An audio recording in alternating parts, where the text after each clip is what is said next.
ஆண்டவராகிய இயேசு கிறிஸ்துவின் நாமத்தில் இந்த காலை வேளையில் உங்கள் அனைவரையும் வாழ்த்துகிறேன்.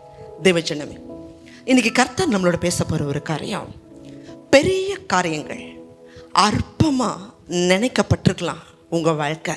ஆனால் உங்களை கொண்டு கர்த்தர் சொல்லுகிறார், பெரிய காரியங்களை நான் செய்ய போகிறேன். ஏன் கர்த்தர் இப்படியான வாக்குத்தத்தங்களை கொடுக்கிறார் அப்படின்னு சொன்னால், இந்த உலகத்தில் ஒரு காரியத்தை செய்யணும் அப்படின்னா அவங்களுக்கு நல்ல டேலண்ட் இருக்கணும், நல்ல நாலேஜ், கல்வி ஞானம் இருக்கணும், உலக ஞானம் இருக்கணும். அப்படிப்பட்டவங்களை மட்டும்தான் நம்பி பெரிய பெரிய கம்பெனிகளை வேலைக்கு எடுப்பாங்க. சில கோல்டு மெடலே அவங்க டிகிரியில் வாங்கியிருந்தாலும் அவங்கள நேர்காணல் இன்டர்வியூ நடத்தி வெறும் கல்வி ஞானம் மட்டும் இருக்குதா, மற்ற டேலண்ட்டும் இருக்குதா, அவங்க எப்படி பேசுகிறாங்க, எப்படி நடக்கிறாங்க, அவங்க எப்படி பார்க்குறாங்க, அவங்களுக்கு ஏதாவது சிபாரிசு இருக்குதா, எல்லாவற்றிலும் இவங்க நம்ம கம்பெனிக்கு போதுமானவங்களா, இதை வச்சு தான் இன்றைக்கி போட்டிகள் நிறைந்த உலகத்தில் நிற்க முடியுது. அப்படிப்பட்டவங்களை இன்றைக்கி நிற்க முடியல தேவஜனமே. ஆனால் ஆண்டவருடைய பார்வையில் அப்படிப்பட்டவங்களை தன்னுடைய வேலைக்காக அவர் தேர்ந்தெடுக்கிறதல்ல. ஞானிகளை வெக்கப்படுத்தும்படி தேவன் பைத்தியங்களை தெரிந்து கொள்ளுகிறவர். அப்படித்தான் இன்னைக்கு ஒரு சம்பவத்தை தேவன் நமக்கு கற்றுக் கொடுக்க போகிறார். நியாயாதிபதி புஸ்தகம் 6வது அதிகாரத்தை நம்ம வாசித்தோம் அப்படின்னா, இஸ்ரவேல் ஜனங்கள் செய்த பாவத்தின் நிமித்தம் கர்த்தர் அவர்களை விட்டு விலகி மீதியானியர்களுடைய கைகளில் அவங்கள ஒப்பு கொடுக்கிறார். மீதியானியர்கள் விவசாயங்களை, நிலங்களை அபகரித்து கொள்ளுகிறாங்க, அவங்கள ஆடு மாடுகளை பிடிச்சிட்டு போறாங்க, அவங்கள மிகவும் ஒடுக்குறாங்க. மீதியானியருடைய கை பலத்திருக்கு. அப்ப அந்த காலகட்டங்களில் ஒரு ஆண் மகனும் அந்த மீதியானியர்களை எதிர்க்கிற அளவுக்கு தனிமையான துணிச்சல் இல்லை. எல்லாரும் ஓடி ஒளியக்கூடிய ஒரு சூழ்நிலை. அந்த இடத்துல தான் நியாயாதிபதிகள் 6வது அதிகாரத்தில் கிதியோன் அப்படிங்கிற ஒரு மனுஷனை நம்ம வாசிக்கிறோம். இந்த கிதியோன் யார்? பராக்கிரமசாலியானா இல்லை, அவரும் பயப்படுகிறவர் தான். மீதியானியர்களுக்கு பயந்து தானியத்தை போரடிச்சுக்கிட்டு இருக்கிறார். இதற்கு முன்னாடி இஸ்ரவேல் ஜனங்களுடைய கண்ணீர் ஆண்டவரை நோக்கி கூப்பிடுறாங்க. அப்ப கர்த்தருடைய தூதனானவர் கிதியோன்கிற ஒரு மனுஷனை சந்திக்கிறார். அப்ப பேசக்கூடிய ஒரு காரியத்தை வாசிக்கலாம். கர்த்தருடைய தூதனானவர் அவனுக்கு தரிசனமாகி, பராக்கிரமசாலியே, கர்த்தர் உன்னோடே இருக்கிறார் என்றார். கர்த்தருடைய தூதனானவர் இந்த கிதியோனை பார்த்து சொல்றாரு, பராக்கிரமசாலியே, கர்த்தர் உன்னோட இருக்கிறார். அப்ப கிதியோன் உண்மையாவே பராக்கிரமசாலியானா அடுத்த வசனத்தை வாசிக்கலாம். அப்பொழுது கிதியோன் அவரை நோக்கி, ஆ என் ஆண்டவனே, கர்த்தர் எங்களோடே இருந்தால் இவையெல்லாம் எங்களுக்கு நேரிடுவானேன்? கர்த்தர் எங்களை எகிப்திலிருந்து கொண்டு வரவில்லையா என்று எங்கள் பிதாக்கள் எங்களுக்கு விவரித்து சொன்ன அவருடைய அற்புதங்களெல்லாம் எங்கே? இப்பொழுது கர்த்தர் எங்களை கைவிட்டு மீதியானியர் கையில் எங்களை ஒப்பு கொடுத்தாரே என்றான். ஆண்டவர் எங்களோட இருந்தா இப்படி நடக்குமா? எங்களுடைய முற்பிதாக்கள் எகிப்திலிருந்து ஆண்டவர் கொண்டு வரும் பொழுது திரளான அற்புதங்களை செய்தாங்கன்னு சொல்லி விவரித்து சொன்னாங்களே, அந்த அற்புதம் எல்லாம் எங்க? எவ்வளவு ஒரு அவிசுவாசமான வார்த்தை, கேள்விக்குறியான வார்த்தை.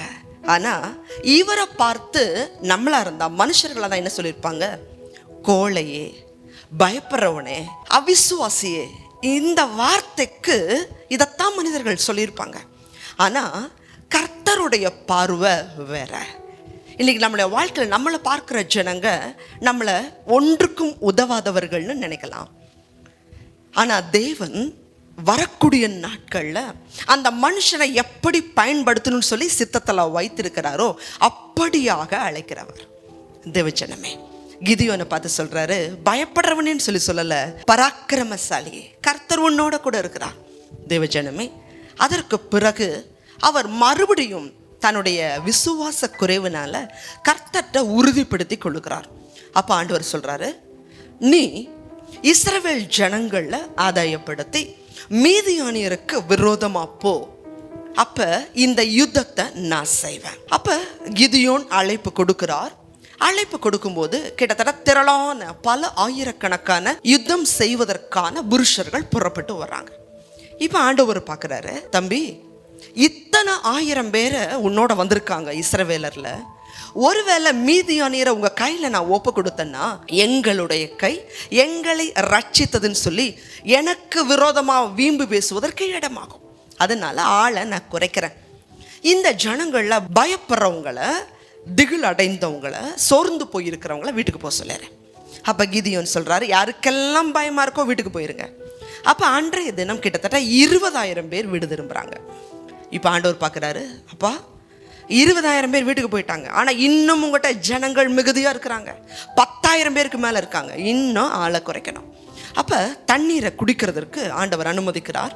ஒரு குளத்தில் தண்ணி குடிக்க போகிறாங்க. அப்போ எது குறைவான நபர்களோ 2 கேட்டகரியாக குடிக்கிறாங்க. முழங்கால் போட்டு தண்ணி குடிக்கிறாங்க, சில பேர் அந்த தண்ணியை நக்கி குடிக்கிறாங்க. அந்த தண்ணியை நக்கி குடிக்கிறவங்களுடைய எண்ணிக்கை 300. அப்போ ஆண்டவர் சொல்கிறாரு, தண்ணியை யார் நக்கி குடித்தாங்களோ அந்த 300 பேரை மட்டும் உன் கூடவே, மற்றவங்களை எல்லாத்தையும் அனுப்பிச்சிடறேன். மீதியானியர்கள் திரளான ஜனங்க, அத்தனை பேர் வந்திருந்தாலே ஜெயிக்க முடியுமாங்கிறது உலக பிரகாரமாக சந்தேகம். ஆனால் தேவன் எல்லாத்தையும் ஆட்களை குறைச்சி இப்போ வெறும் 300 பேர்.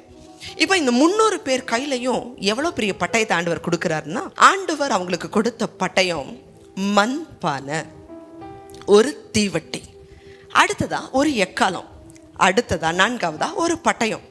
இந்த 4 காரியத்தையும் அவங்க கையில் கொடுத்து இந்த மீதியானியருடைய பாளையத்தை சுற்றிலும் இந்த 300 பேர் 3 படையாக நிற்கணும். கிதியோன் எக்காலத்தை ஊதும் பொழுது, ஊதி முடிச்ச உடனே எல்லாரும் ஒன்று போல பானையை உடைக்கணும்.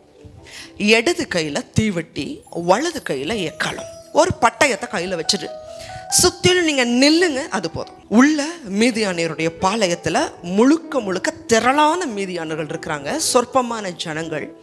தூங்கிட்டு இருக்கிற ஜனங்களை எழுப்பி விட்ட மாதிரி எக்காலத்தை ஊதி பானையை உடைச்சு, ஒரு கையில் பட்டயம், ஒரு கையில் தீவட்டி, இதை வச்சுட்டு இருந்தால் அவங்க என்ன பண்ணுவாங்க? உலக பிரகாரமாக நாம் யோசிப்போம். ஆனால் நடந்தது என்ன?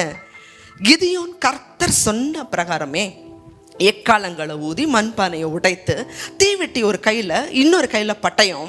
அப்போ அவங்க எல்லாரும் ஒருமிக்க சொல்லணும், கர்த்தருடைய பட்டயம் கிதியோனின் பட்டயம். எல்லாரும் சொல்லணும். இதே பிரகாரம் அவர்கள் செய்கிறார்கள். தேவன் அவர்களுக்குள்ள திகில அனுப்புகிறார். கண்ணை தூங்கி முழிச்சு பார்க்குறாங்க, எல்லா பானைகள் உடையது, எக்கால சத்தம், எரிகிற தீவட்டி, எல்லாருடைய கூக்குரலும் கர்த்தருடைய பட்டயம், கிதியோனின் பட்டயம். அப்போ மீதியானியர்களுக்குள்ள தேவன் திகில அனுப்பும் பொழுது ஒருவருக்கு விரோதமாய் ஒருவர் அவர்களுடைய பட்டயத்தை கொண்டே கொலை செய்கிறார்கள். மீதி இருக்கிறவங்க சிதறி ஓட ஆரம்பிக்கிறாங்க.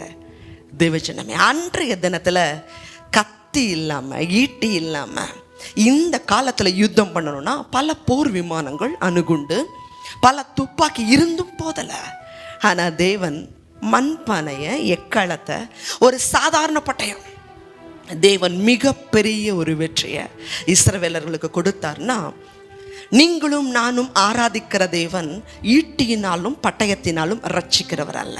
தேவஜனம், இது ஆவிக்குரிய ஒப்புமையை நம்ம சொல்லணும்னா, இந்த மண்பானை நம்ம சரீரத்துக்கு அடையாளம், இந்த எக்காலம் அப்படிங்கிறது கர்த்தரை துதிக்கு அடையாளம். அவர் கையில் வச்சிருக்கிற தீவெட்டி எதுக்கு அடையாளம்னா, ரட்சிப்பு தீபமாக இருக்கு. இந்த ரட்சிப்புக்கும் அபிஷேகத்துக்கும் அடையாளம். அடுத்தா இந்த பட்டயம் எதுக்கு அடையாளம் அப்படின்னு சொன்னா, வேத வசனம் ஆவியின் பட்டயமா இருக்கு.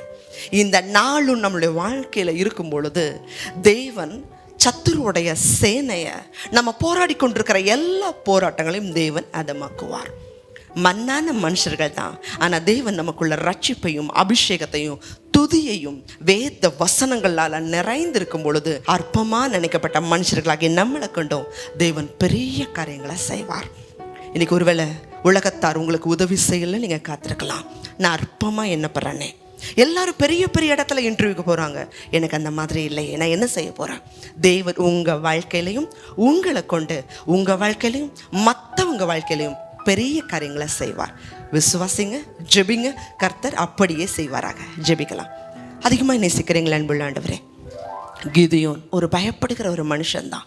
அந்த மனுஷனுடைய வாழ்க்கையில் யாருமே நினைக்காத அளவுக்கு மிகப்பெரிய ஒரு ஜெயத்தை கொடுத்து, அதற்கு பிறகு நியாயாதிபதி புஸ்தகத்தில் வாசிக்கும் பொழுது இஸ்ரவேலில் 5வது நியாயாதிபதியாக அவரை மாற்றி மிகப்பெரிய ஒரு கிருபையை கொடுத்தீங்கப்பா. இந்த தேவ செய்தி பார்க்குற ஜனங்களுடைய வாழ்க்கையிலையும் அநேகர் அற்பமாக எண்ணப்பட்டிருக்கலாம், எனக்கு உதவி செய்ய யாருன்னு சொல்லி உதவிக்காக காத்திருக்கலாம். வானத்தையும் பூமியும் உண்டாக்கின கர்த்தரிடத்திலிருந்து ஒத்தாசை வருவதாக எல்லாமல்ல இரட்சகராகிய இயேசு கிறிஸ்துவின் மூலமாய் ஜெபிக்கிறோம் நல்ல பிதாவே, ஆமென்.